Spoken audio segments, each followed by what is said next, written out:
이미 보좌의 그 힘 속에 계신 우리 성가대 같습니다. 특히 이성빈 장로님 보좌의 힘 속에서 찬양하시는 것 같아서 너무 감사를 드립니다. 우리 오늘 하나님 말씀 우리 같이 보도록 하겠습니다. 하나님 말씀 마태복음 26장 69절에서 75절까지입니다.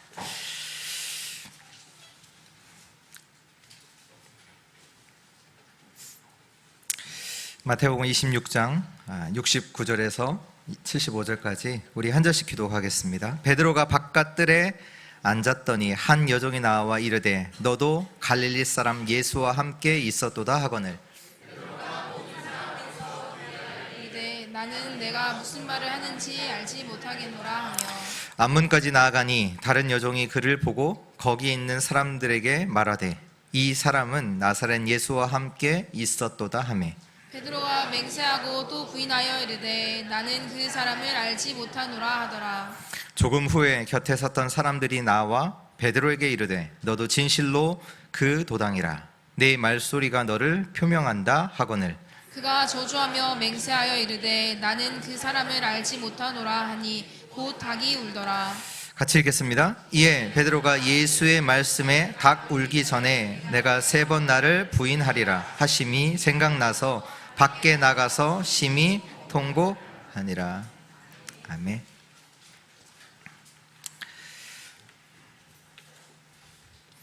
오늘 말씀의 제목은 말씀에 붙잡힌 자입니다.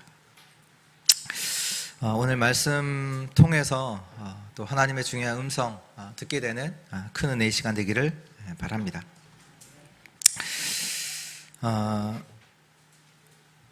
이사야 선지자가 있었습니다. 이사야 선지자가 뭐를 얘기했냐면 바벨론 시대가 올 것이다 라고 얘기를 했습니다. 그 얘기를 하면서 모든 것이 황폐해질 거야. 다 무너지고 그러나 그 중에 복음 가진 렘넌트들이 남을 것이다. 그러면서 하나님이 약속하신 그리스도 보라 처녀가 잉타하여 아들 낳을 것이니 그 이름을 임마누엘이라 하리라 고 얘기하시면서 또 하나님의 말씀은 영원할 거야. 푸른 마르고 꽃은 시드나 여호와의 말씀은 영원히 서리라. 이런 말씀하면서 나중에는 어떤 말씀했냐면 하나님께서 이스라엘이 바벨론의 포로로 가는데 하나님께서 내가 내 백성을 완전히 회복시킬 거다. 하나님께서 직접 너희들은 우상 숭배하고 바벨론의 포로로 가고 완전히 무너질 건데 내가 직접 이스라엘을 회복할 것이다. 이것을 이사야가 이스라엘 백성, 정확하게 말하면 유다 백성들에게 얘기를 한 거죠. 이 이사야의 말을 듣는 자가 있었을까요? 아무도 없었어요. 아무도 없었다니까요. 이사야가 언제 히스기야 왕이 있을 때도 이사야가 있었거든요. 히스기야 왕이 있었을 때 어떤 일이 일어났죠? 그때 당시 가장 강대국 아수르가 유다를 쳐들어왔어요. 그러니까 이스라엘은 아수르에 멸망당했고 유다마저도 치려고 쳐들어왔다니까요. 근데 그 아수르 군대 18만 5천 명을 이겨버린 거예요. 이겼고 나중에 또 히스기야 왕이 병에 들었다가 치유가 되죠. 그 얘기를 듣고 누가 사신을 보내요? 바벨론에서 사신을 보내요. 사신을 보낸다는 얘기는 뭡니까? 잘 보이기 위해서 보내는 거잖아요. 힘이 있는 나라에 가서 잘 보이기 위해서 바벨론이 사신을 유다에다 보냈다니까요. 그때 이제 이사야 선지자가 있었던 때예요. 근데 이사야 선지자가 우리나라가 바벨론에 망할 것이고 모든 것이 다 무너질 것이다. 바벨론의 포로로 갈 것이다. 얘기를 하니까 사람들이 그 말을 듣겠어요? 안 듣겠어요? 지금 우리가 바벨론보다 능력도 있고 실력도 있고 아수르도 그 세계 최강대국 아수르를 무너뜨렸는데 그 말이 들어오겠어요? 그래갖고 이 이사야를 어떻게 했냐? 친바벨론파라고 해서 죽여버려요. 하나님의 선지자를. 근데 실제로 어떻게 됐냐? 이사야 선지자가 죽고 난 얼마 안 돼서 바벨론 시대가 왔어요. 바벨론이 쳐들어와서 모든 유대의 사람들을 포로로 끌고 갔습니다.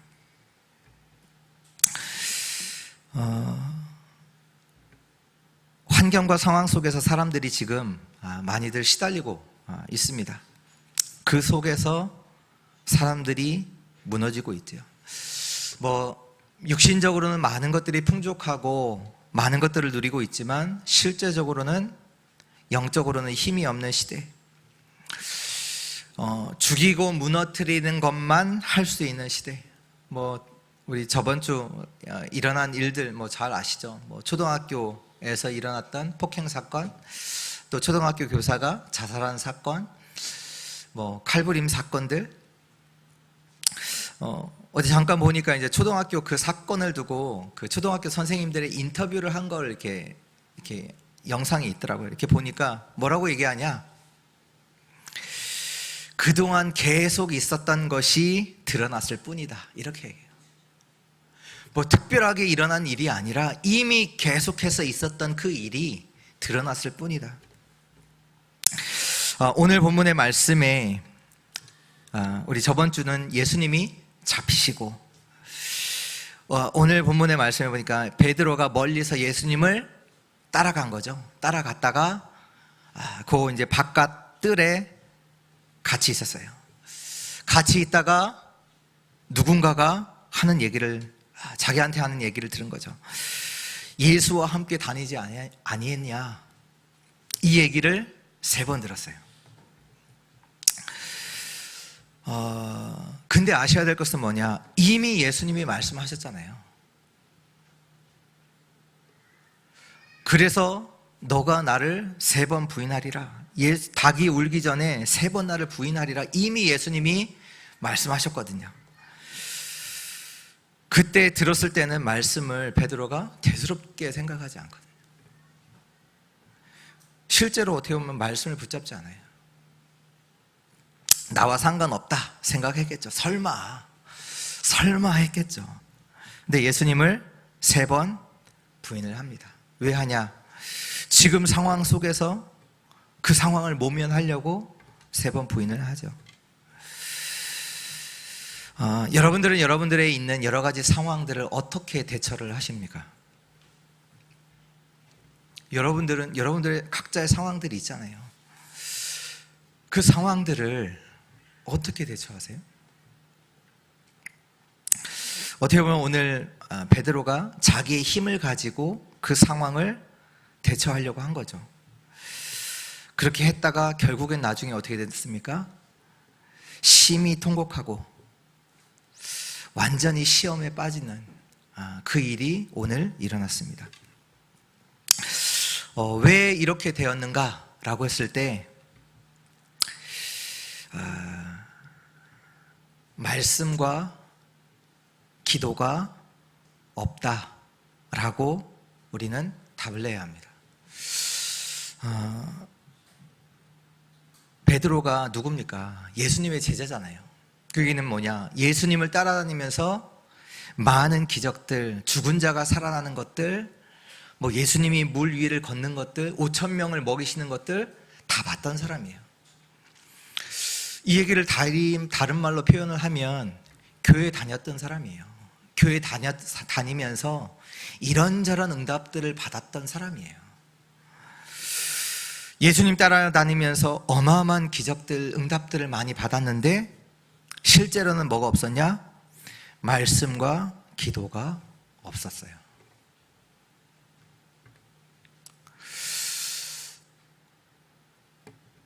지금 베드로가 예수님을 부인했는데 이게 오래전에 부인한 게 아니라, 오래전에 이 말씀을 들었던 게 아니라니까요. 우리 마태복음 26장 34절, 같은 밤이에요. 같은 밤. 그날 밤에 그 얘기를 들었어요. 너가 3번 나를 부인할 것이다. 그날 또 예수님이 몇 시간 전도 아니죠. 베드로를 어디로 데려가셨어요? 감람산에 데려가셨어요. 감람산에 들어가서 기도하셨거든요. 기도하시면서 예수님께서 말씀하시죠. 제자들에게 뭐라고 말씀하셨어요? 시험에 들지 않도록 깨어 기도하라. 그때 베드로가 뭐 했습니까? 잤지요. 잤습니다. 오늘 베드로가 완전히 시험에 들게 되었습니다. 너 예수를 따라다녔지, 이 말을 듣고 완전히 부인하면서 나 그 사람 몰라. 뭐 나중에는 완전히 저주하면서, 예수님을 저주하면서 나는 모르는 사람이다. 그리고 나서 이제 닭이 울면서 자기가 뭐를 했다는 것을 깨닫고 나서 완전히 통곡을 했죠.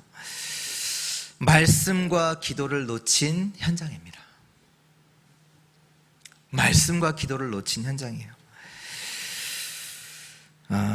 오늘 하나님이 우리에게 말씀하시는 그 음성을 잘 듣는 우리 주의 성도들 되시기를 축원합니다. 본론입니다. 첫 번째, 말씀을 붙잡는 자. 말씀을 붙잡으면 우리에게 일어나는 변화들이 있습니다. 그 말씀을 붙잡을 때요, 우리 뇌에 변화가 일어납니다.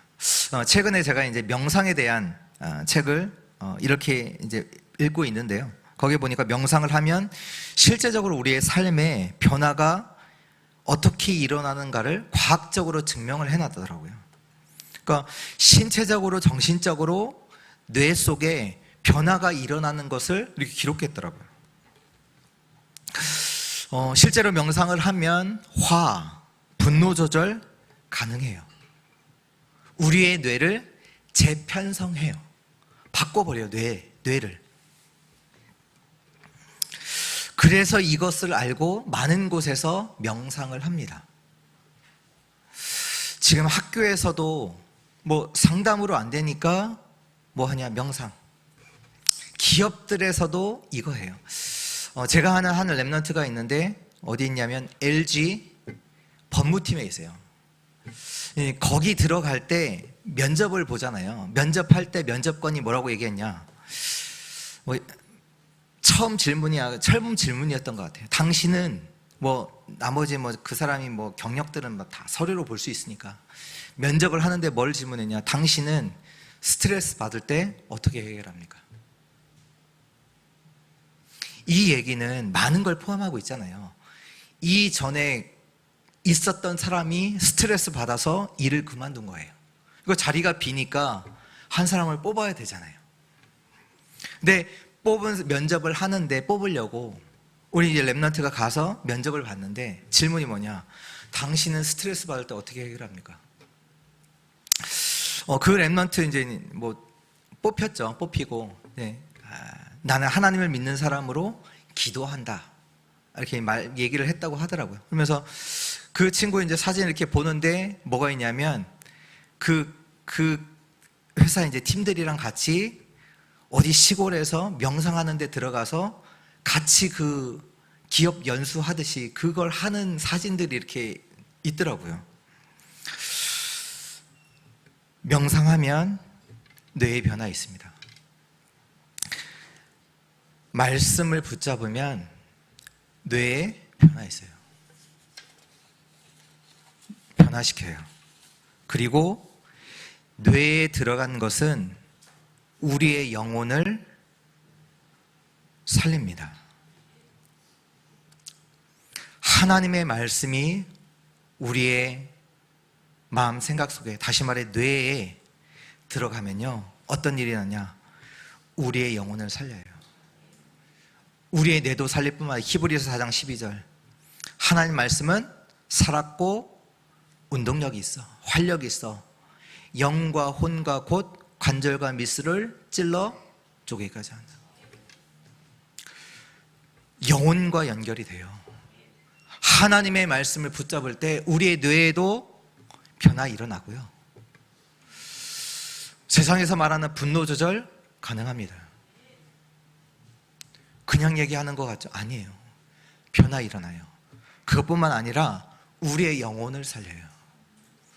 우리의 영혼을 살릴 뿐만 아니라 우리의 영혼이 하나님의 보좌와 연결이 됩니다. 저번 주 우리 말씀 우리 받았잖아요. 예수님께서 잡히셨어요. 잡히실 때, 잡히시고 나서 사람들이, 대제사장들이 신문하잖아요. 왜? 죽이려고. 뭔가 트집을 잡으려고, 죄를 잡으려고. 여러 가지 막 얘기를 하는데 예수님은 뭐 하냐? 아무 얘기도 안 하시거든요. 보통 우리는 그런 상황들을 모면하려고 뭐 얘기해야 하잖아요. 또 어떻게 보면 예수님은 전혀 반박도 안 하시면서 또 어떤 능력도 행하지 않고, 예수님이 누구십니까? 바람도 멈추시고 물 위도 걸으시고 죽은 자도 살리시는 그 능력 있는 하나님께서 예수님이 아무것도 안 하세요. 그러면서 하시는 말씀이 뭐냐? 선지자의 글을 이루려 함이니라. 왜 지금 이런 일들이 일어났는지 알고 계셨어요. 그 얘기가 뭡니까? 말씀 속에 있으셨다는 얘기예요. 말씀 성취라는 얘기잖아요. 성경에는 하나님의 약속을 붙잡은 자들에 대한 기록이 되어 있습니다. 특히 렘넌트들이잖아요. 그 이사야의 말 아무도 듣지 않았다니까요. 말씀을 다 무시했어요. 말씀을 대수롭게 여기지 않아요. 근데 이사야가 죽고 난 이후에 다니엘이라는 렘넌트가 있었죠. 하나님께서 준비하신 렘넌트죠. 이 다니엘이요, 그 언약을 붙잡아요.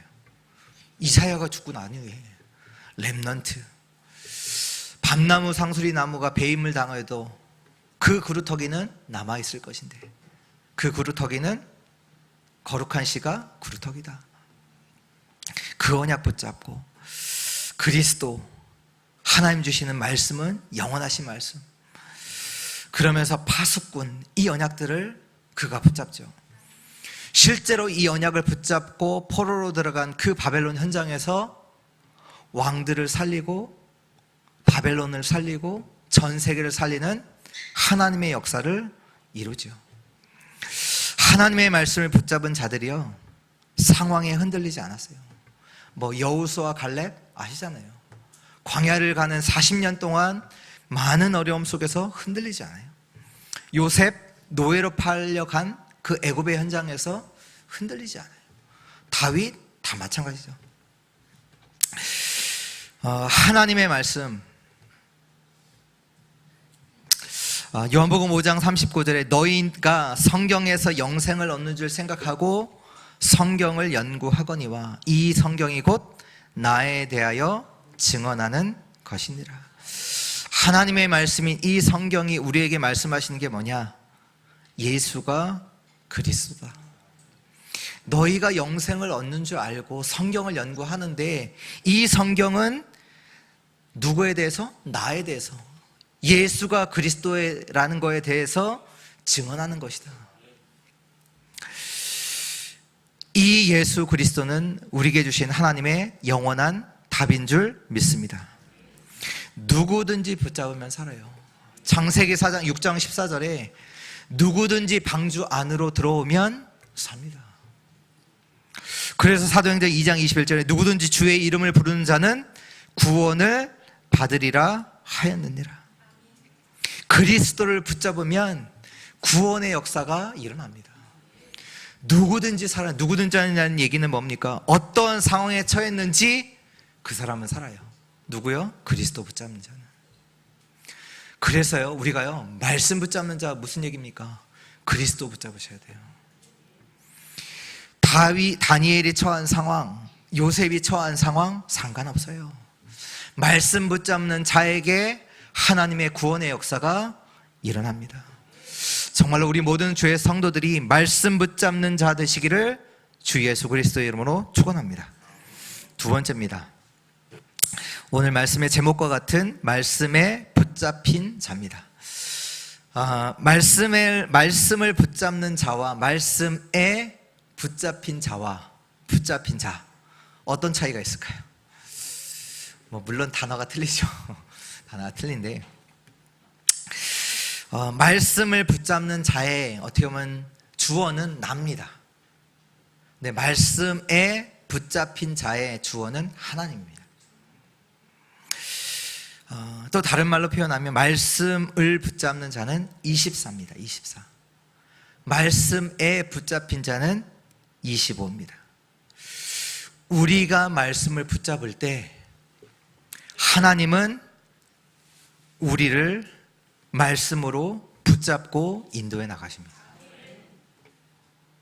하나님의 응답이 우리의 삶에 나타나기 시작해요.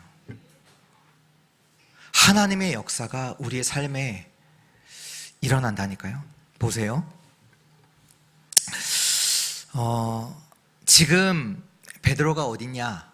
가야바, 대제사장 그 가야바의 집 뜰에 예수님이 잡혀서 지금 신문을 당하고 계세요.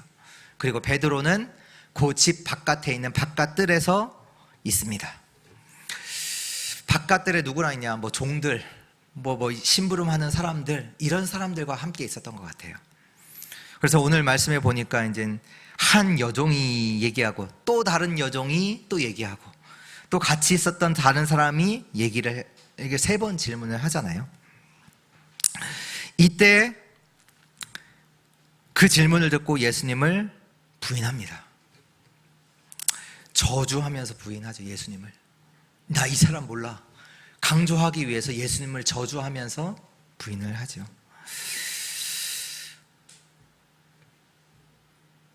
왜 부인했을까? 순간적으로 이제 막 겁이 난 거겠죠. 어떻게 보면 뭐 예수님을 따라다녔다고 지금 죽는 것도 아니잖아요. 솔직하게 말해서 지금 당장 죽는 것도 아닌데 순간 겁이 나니까 예수님을 부인을 하죠. 이 베드로가 갈보리산, 감람산, 마가다락방을 통과합니다. 감람산에서 예수가 그리스도인 것을 진짜로 확인해요. 예수님을 안 따라다니는 자가 아니라니까. 따라다녔던 그 베드로가 갈보리산에서 그리스도를 진짜로 확인해요. 죽으시고 부활하신 그리스도, 또 감람산에서 그 예수님과 함께 주신 말씀들, 언약들, 하나님의 나라 확인을 하죠. 체험을 하죠. 그리고 마가다락방에서 실제로 언약 잡고 기도하는 가운데 베드로가 체험을 합니다. 하나님의 능력을 체험하죠. 이 갈보리산, 감람산, 마가다락방을 통과한 베드로가요, 나중에 사도행전 3장에 보니까 예루살렘 성전에 기도하러 갔다가 성전 미문에 앉아있는 안진뱅이를 고칩니다. 내게 은과 금은 내게 없다. 그러나 내게 있는 것을 내게 주노니 나사렛 예수 그리스도 이름으로 걸으라. 안진뱅이가 그 미문에 앉아있는 모든 예루살렘, 유다에 있는 사람들이 아는 그 안진뱅이가 일어나다 보니까 난리가 났죠. 난리가 나서 이 베드로와 요한을 붙잡아요. 소란을 피웠다고. 그래서 어디에 붙잡냐? 솔로몬 행각이라는 곳으로 붙잡아서 이제 두고, 너무 늦어서 이제 그 다음날 붙잡고 있다가 다음날에 누가 모였냐? 대제사장들, 가야바, 안나스, 대제사장의 문종들, 관리들, 장로들, 서기관들이 모였어요. 그 솔로몬 행각이라는 곳에. 베드로와 요한이 거기에 있고, 잡혀서 붙잡혀 있고, 그곳에 대제사장, 그러니까 다시 말하면 예수님을 죽였던 사람들이 다 모여 있었어요. 거기서 베드로가 고백을 합니다. 뭐라고 고백해요? 사도행전 4장 12절에 천하 인간에게 구원 얻을 만한 이름을 우리에게 주신 적이 없다. 이건요, 하나님의 역사입니다. 베드로가 한 게 아니에요. 나중에도 얘기하잖아요. 뭘 다른 걸로다가 이 사람들을 뭐 이렇게 할 수가 없으니까 얘기하잖아요. 너 다시 그리스도 이름 얘기하지 마. 그러니까 얘기하잖아요. 내가 너희 말을 듣는 게 맞냐? 하나님의 말을 듣는 게 맞냐? 상관없어요. 하나님의 말씀과 내가 기도한다. 이건요, 뇌에 들어가요. 우리 뇌를 변화시킨다니까요. 이 뇌에 들어간 것은요, 우리의 영혼을 살려요. 이것은요, 보좌와 연결이 돼요. 이것이 이제는 어떻게 변화되는지 아세요? 보호자의 축복이, 내 영혼이 보호자와 연결된 이후에 어떤 일이 일어나냐, 보호자의 축복이요, 내 영혼 속에 임하기 시작해요. 이제 반대의 역사가 일어나요. 내가 말씀과 기도 속에 들어갔는데 나의 영혼이 살아나고, 이것이 보좌와 연결되어질 때는 어떤 역사가 일어나냐, 하나님 보좌의 축복이 이제 반대로 내 영혼 속에 임해요. 내 뇌에 전달이 돼요. 하나님의 응답과 하나님의 역사가 내 삶 속에 일어나게 돼요. 내 수준과 내 능력과 상관없습니다. 내가 말씀과 기도 속에 들어가는데 이것이 보좌와 연결되어지고, 이 연결되어지면 뭐냐, 보좌의 축복이 이제는 나를 지배하기 시작해요. 우리는요, 많은 상황 속에서 속거든요. 내 힘을 가지고 이걸 어떻게 하면 모으면 할까 하잖아요. 이제는 그렇게 되는 것이 아니라 보호자의 축복이 나의 영혼을, 나의 마음과 생각을 지배하기 시작해요. 나를 붙잡고 전혀 나는 아닌데 하나님의 역사와 하나님의 응답이 나의 삶 속에 나타나기 시작합니다.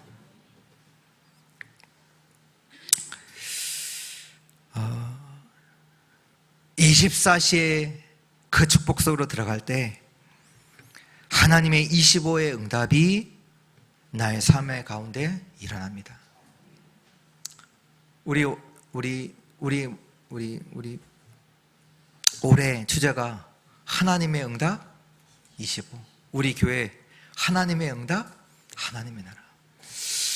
나는 말씀과 기도 속으로 들어가는데 어느 순간 하나님의 응답이 나의 영혼 속에, 나의 마음과 생각 속에, 나의 삶 속에 나타나기 시작해요. 말씀에 붙잡힌 자, 그 응답의 역사가 우리 모든 주의 성도들에게 임하기를 축원합니다. 세 번째입니다. 상관없는 렘넌트를 키우라.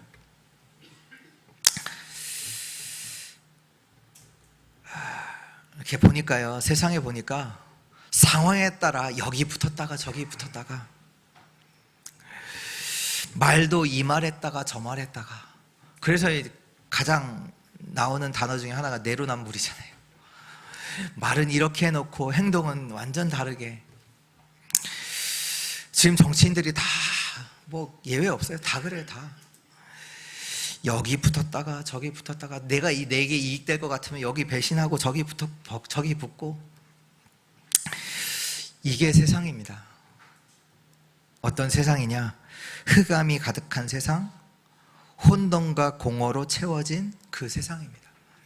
세상은 그럴 수밖에 없어요.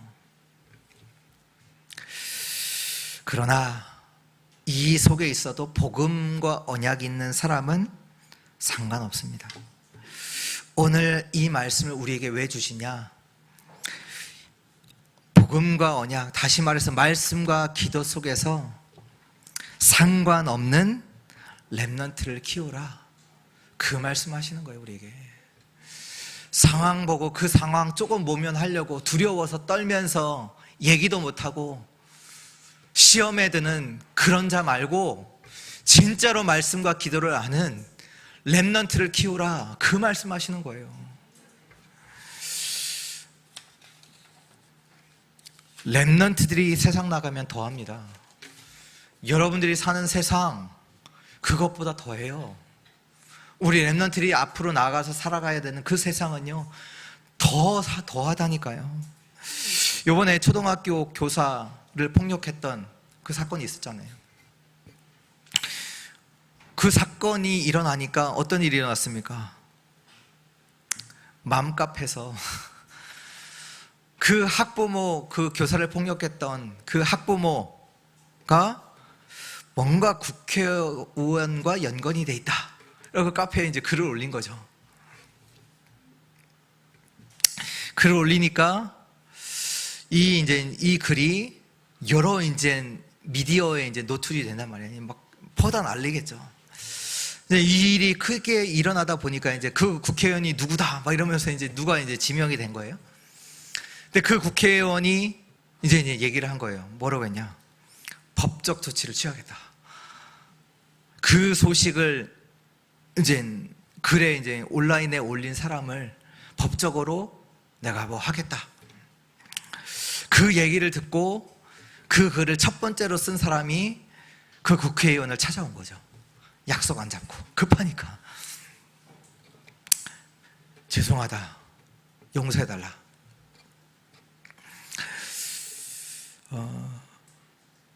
어떻게 됐어요?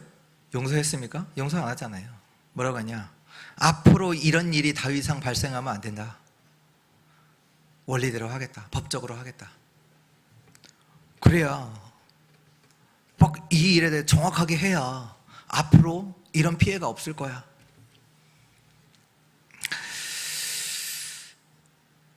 우리 렘넌트리어 세상 나가면요, 악인적인 일들 이런 거 많이 만나요. 렘넌트가 세상 나가면요, 폭력, 협박, 중상모략 만나요. 오늘 말씀입니다. 상관없는 렘넌트를 키우라. 지금 베드로가 지금 자기 상황 모면하려고 지금 말로 표현하면 자기에게 손해 날까봐 얘기 안 하잖아요. 하나님 믿는다는 거 지금 얘기 안 하거든요. 왜? 자기한테 손해 날까봐. 사회생활 하다가 불이익 날까봐 교회 다니는 거 얘기 안 하거든요. 감추거든요.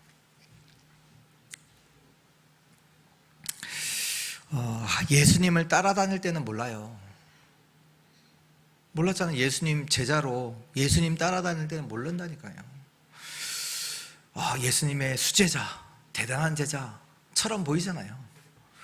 근데 지금 예수님이 붙잡히고 지금 어려운 상황에 딱 처한 거예요. 근데 그 전에 베드로가 뭐라고 고백했냐? 마태복음 26장 35절에 베드로가 이르되 너가 나를 부인한다고 하니까 부인한다고 예수님 말을 하셨을 때 베드로가 뭐라고 해요? 베드로가 이르되 내가 주와 함께 죽을지언정 주를 부인하지 않겠나이다 하고 베드로가 그렇게 고백했어요. 근데 오늘 뭐라고 베드로가 했냐? 74절에 그가 저주하며 맹세하여 예수님을 저주했다는 거예요. 모른다는 거 강조하기 위해서 저주하면서 예수님께 욕을 하면서 이르되 나는 그 사람을 알지 못하노라 하니 곧 닭이 울더라. 지금 현실 속에서 교회 다니는 사람들 다닌다는 그 사람 다 무너지고 있어요. 다 무너지고 있다니까요. 오늘 우리에게 중요한 사명이 있습니다. 렘넌트를 키우라. 말씀과 기도를 정말로 아는 렘넌트를 키우라. 렘넌트가 말씀도 놓치고 기도의 비밀도 없어요. 어떻게 되겠습니까? 흑암과 혼돈과 공허로 가득 찬 세상에 가야 되는데 어떻게 렘넌트가 될까요? 오늘 베드로가 완전히 시험에 들었어요. 완전히 시험에 빠졌어요.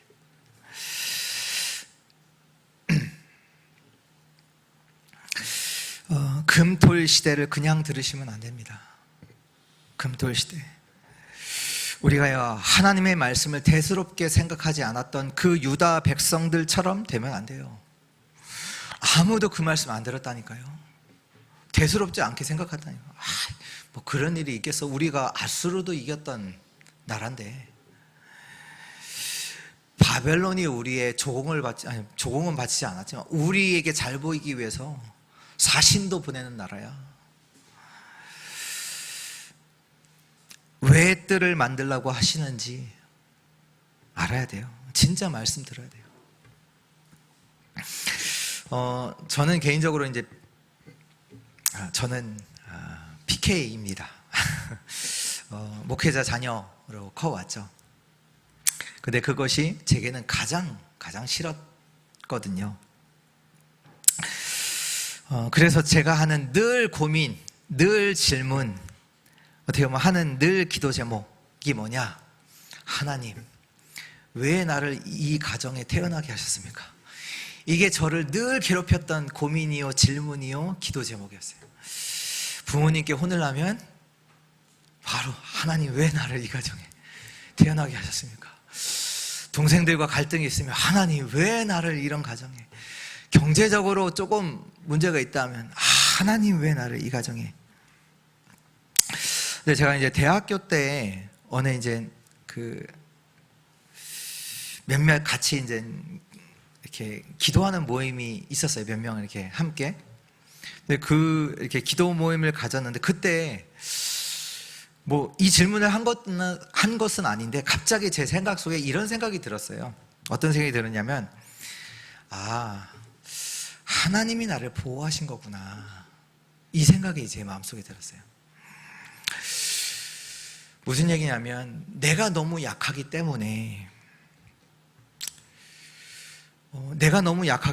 내가 이러한 어떻게 보면 울타리가 없었으면 세상에 빠지고 세상을 따라갈 만큼 따라갈 수밖에 없는 나를 두고 하나님이 나를 보호하시려고, 내가 너무 약하기 때문에 나를 보호하시려고 교회라는 뜰 속에서 나를 자라게 하셨구나, 나를 보호하셨구나, 이 생각이 그냥 드는 거예요. 질문한 것도 아닌데.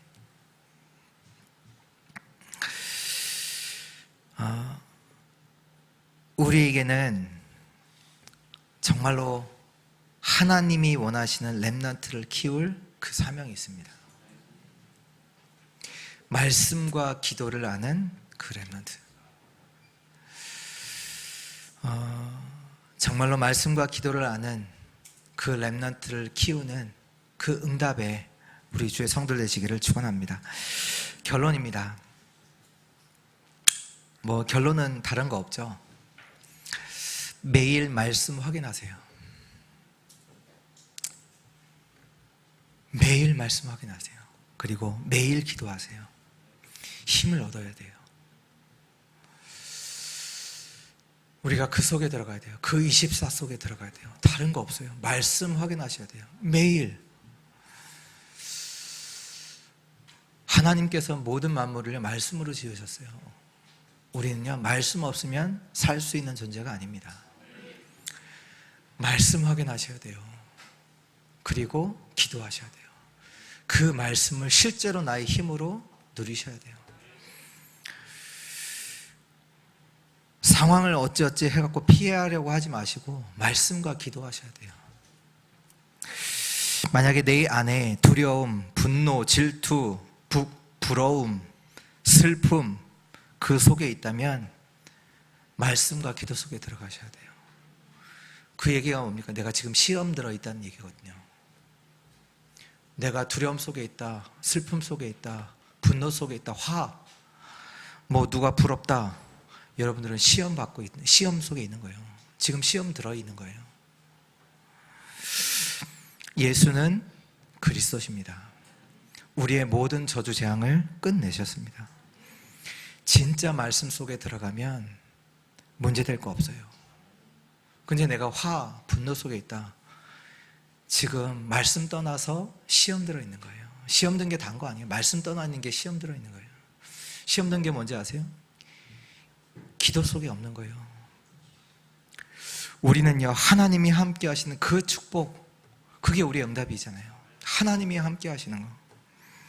그래서요, 진짜 기도 속에 들어가면요, 내가 어디 있느냐 상관없어요. 왜? 하나님이 함께 하시니까. 내가 여기 있으면 되고 저기 있으면 안 되고, 내가 이 직장에 있으면 되고 저 직장에 있으면 안 돼, 이 자리에 있으면 되고 저 자리에 있으면 안 돼. 아니에요. 하나님은 함께 하시잖아요. 항상 그 보좌가, 축복이 내게 임하는 게 응답인데, 이걸 내가 누리는 걸 보고 기도라고 하잖아요. 내가 기도 속에 있지 않으면 모든 게 문제가 돼요. 모든 상황이 어려워져요. 시험에 든다니까요. 시험에 든 게 딴 게 아니라 말씀과 기도 속에 없는 게 시험 든 거예요. 말씀과 기도 속에 없으니 다 문제가 되고 다 시험거리가 되잖아요. 자녀도 남편도 가정, 직장 다 문제가 되잖아요. 시험 든 거예요. 뭡니까? 말씀과 기도가 없기 때문이에요. 데살로니가전서 5장 16절부터 18절에 이런 말씀이 있죠. 항상 기뻐하라. 쉬지 말고 기도하라. 범사에 감사하라. 이것이 그리스도 예수 안에서 너희를 향하신 하나님의 뜻이니라. 우리가 말씀과 기도 속에 있을 때 이 응답은 옵니다. 응답이 와줘야 돼요. 세상은 기뻐해라. 그러면 너 뇌를 속이면서 기뻐하면 뇌도 즐거워할 것이다. 이게 아니에요. 말씀과 기도 속에서 하나님의 응답인 기쁨과 기도와 감사가 여러분들의 삶 속에 항상 되어지는 거예요. 우리의 삶이 항상 기쁨과 기도와 감사 속에 있게 되는 거잖아요. 말씀과 기도 속에서. 우리는 말씀과 기도 속으로 들어가는데 하나님의 25시의 응답의 역사가 우리의 삶 가운데 기쁨으로, 또 기도로, 하나님이 원하시는 기도로, 또 감사로 계속 되어지는 거죠. 정말 이번 한 주 매일이란 얘기는 항상이에요. 말씀 확인하세요. 기도하세요. 그 말씀 붙잡고 진짜 힘을 누릴 만큼 기도 속에 있으세요. 말씀에 붙잡힌 자의 응답을 체험하는 한 주 되시기를 주 예수 그리스도 이름으로 축원합니다. 하나님 감사합니다. 오늘 말씀과 기도가 없는 자들을 보게 하시고 또 말씀과 기도 속으로 들어가도록 우리에게 말씀 주신 하나님, 정말로 말씀과 기도 속에서 우리의 모든 상황을 초월한 하나님의 응답, 하나님의 역사의 증인으로 이번 한 주 서게 하여 주옵소서. 그 응답을 실제로 체험하게 하옵소서. 우리 주 예수 그리스도의 이름으로 기도합니다. 아멘.